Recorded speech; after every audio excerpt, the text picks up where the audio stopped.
வரலாம் வரலாம் வா வரலாம் வா என்ன இந்த லைனை வந்து உங்களுக்கு நீங்க எழுதின மாதிரி தான் எங்களுக்கு இருக்கு உங்களோட growth பார்க்கும்போது. வரலாம் வரலாம் வா அருண், யாரும் நிக்க முடியாது இங்க, நீ வா என்ட்ரி பண்ண அப்படின்ற மாதிரியே வந்து இருந்துச்சு. நிறைய அதாவது சில பேர் மண் குடத்தை தொட்டா கூட பொன் குடமா மாறுன்ற மாதிரி நீங்க என்ன எழுதினாலும் அது பயங்கரமான ஒரு வைரலா போயிட்டு இருந்ததுன்னு.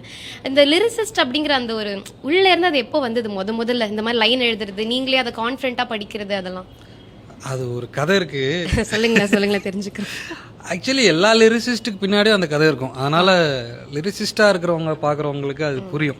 இது எப்படி வந்து முதல்ல கிண்டல் பண்ணி ஒரு பாட்டை ரெடி பண்ணுறது தான் எல்லாருக்குமே பேசிக்காக இருக்கிற ஒரு குவாலிஃபிகேஷன். நம்ம பரவாயில்லையே, நம்ம வந்து இந்த மியூசிக்கு ஏற்ற மாதிரி வார்த்தையெல்லாம் போடுறோமே அப்படின்ற ஒரு கான்ஃபிடன்ஸ் கிரியேட் ஆகும். அப்புறம் ஓகே கிண்டல் பண்ணி போடுறது ஓகே, பட் ஆனால் கரெக்டான வார்த்தை போட முடியுமா நம்மளால, அந்த திறமை இருக்கா அப்படின்னு நம்ம சோதிச்சு பார்க்கறதுக்கு சரியான ஆளுங்க கூட டிராவல் ஆகும் போது நமக்கு அது கிடைச்சிரும்.